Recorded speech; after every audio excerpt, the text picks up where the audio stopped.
What's going on, everybody? Today I'm going to be walking you through this live performance setup with a pretty minimal controller setup, the ROLI Block, the Seaboard Block, and the Sensel Morph with the drum pad overlay in Ableton Live. Today's video is sponsored by Skillshare, but we'll talk about that later. If you haven't watched this full live session yet, click up here, give it a watch, come back and watch the tutorial. Let's get into it.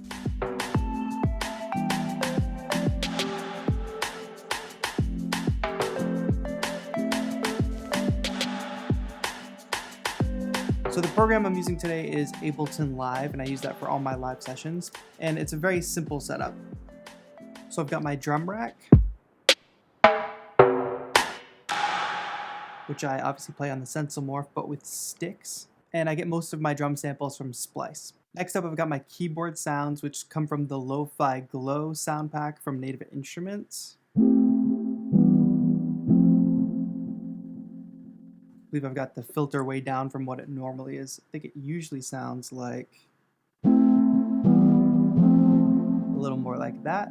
The cool thing about these sounds is they have a lot of lo-fi grit into them, a little bit of noise. It's blending sounds together, so it blends some of that synth or keyboard sound along with a noise track, and you can adjust the balance of those with this knob right here.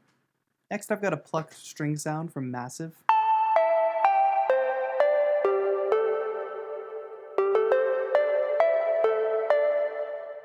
And then I have a group of vocal samples from Splice that I've chopped up and assigned to different pads on the Sensel Morph. I just wanna love you, just wanna. Basically, it was a complete vocal phrase, so one sample that I chopped up and put into the different slots of the drum rack. And this sample was actually already in key, so I didn't transpose these samples at all. Track 5 is a shaker loop. Now this shaker loop plays for the entirety of the whole session, and it's what allows me to play without using a metronome, or at least start without using a metronome, because I can hear the downbeat. And I need to be able to hear the downbeat so I know how to record in all my loops, which we'll talk about in a minute. And finally, we have a high string sound from Pigments.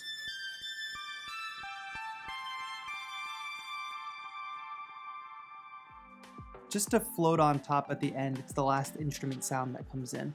So those are the sounds of the session, and now I want to get into talking about how the actual performance is created live. But before we do that, I want to talk to you about Skillshare, the sponsor for today's video.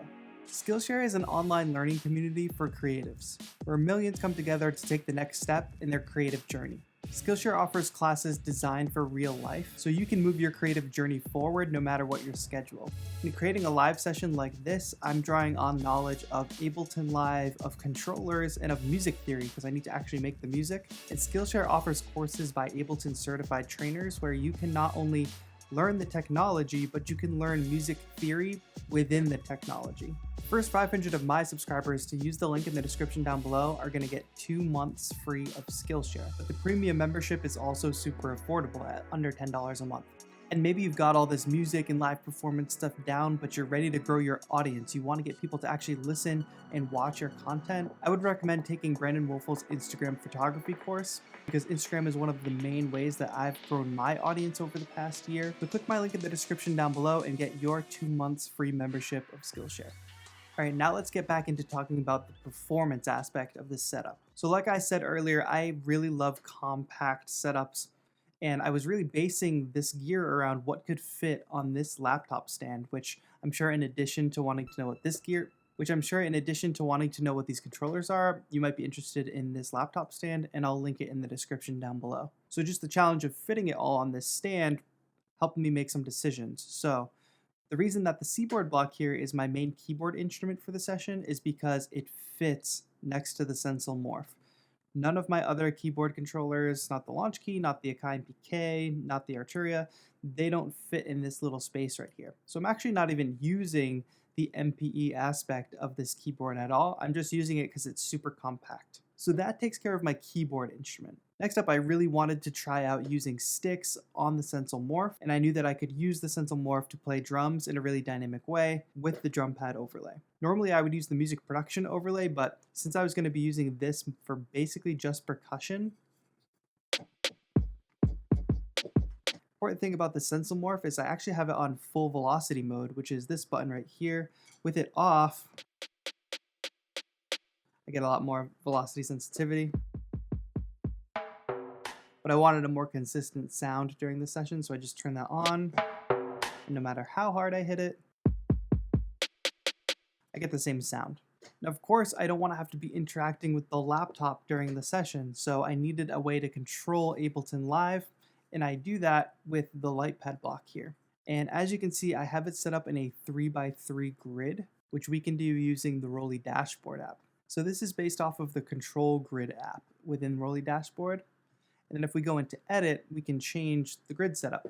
So I've obviously changed mine to 3x3. I just think it's easier to hit these bigger buttons. And then I switched pads 1 through 9, which we have here, to be controllers to not send a note on-off, or else things will start getting weird in Ableton if you don't switch this. Now within Ableton Live, I've mapped each of these individual buttons to a specific function.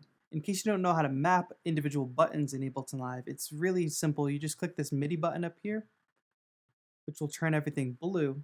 And if then we open up our little side menu, you can actually see all the different mappings that I have.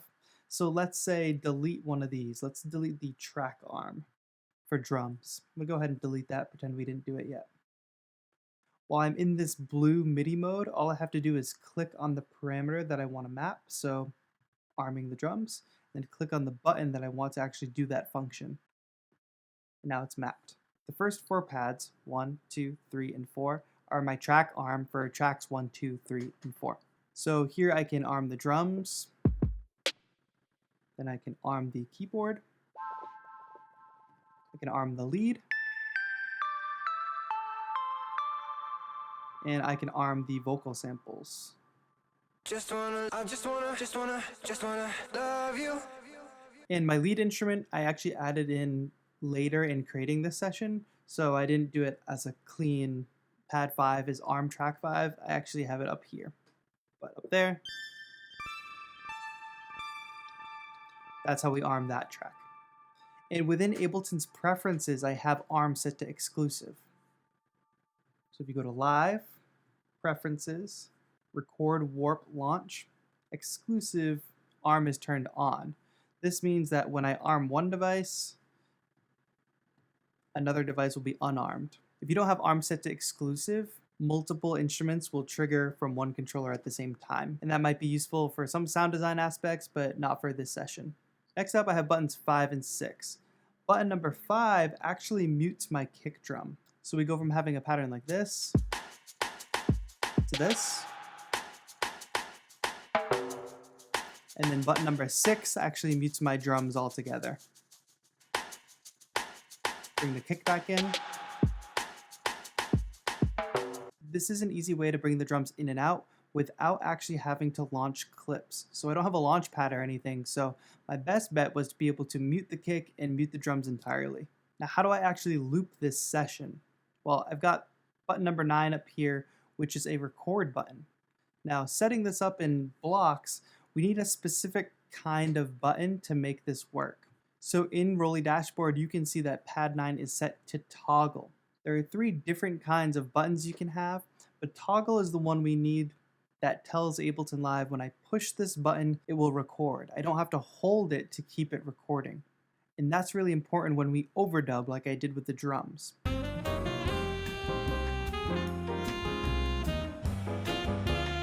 So to be able to create loops in Ableton Live, you need to be able to hear the downbeat or the pulse of your track. I do this by using a shaker loop or some percussive loop usually in my sessions. This makes it so I don't have to actually listen to a metronome while I'm performing. Now I've got my drum track armed, and I've got my shaker loop going, and I want to record a loop now. So what I'm going to do is press my record button on my Lightpad block, and it will start recording on the very next downbeat. 1, 2, next downbeat. Press it again, and the loop starts looping. It also stops the loop on the next downbeat, so you get a nice, even, clean beat. But now I want to be able to overdub that. So I press the record button, and now we're overdubbing.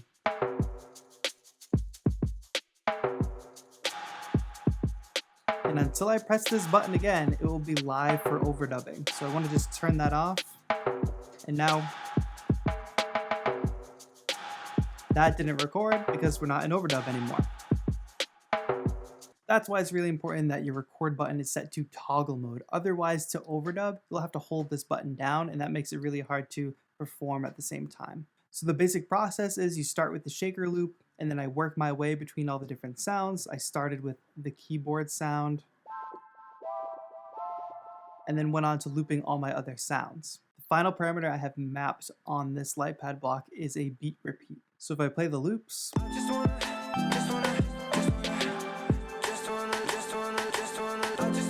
I get that stutter effect.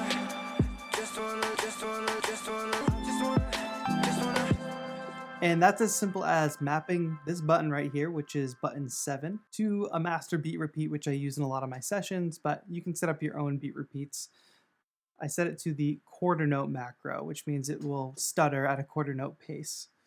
And this rack is really simple to set up with your own beat repeats, but you can just look at this one here. You see that it's actually clearly set to a grid of 1/4, and that's what gives me the quarter note stutter. So that's how we set up a basic live performance session with the ROLI block, the Seaboard block, and the Sensel Morph with the drum pad overlay in Ableton Live. If you enjoyed this session or you found it helpful, give it a thumbs up. Let me know if there are any other questions in the comments down below. And if you want to watch more beatmaking tutorials just like this, check out this playlist. I've got a bunch more where that one came from. Thank you so much for watching. This has been TAETRO. Have a good one.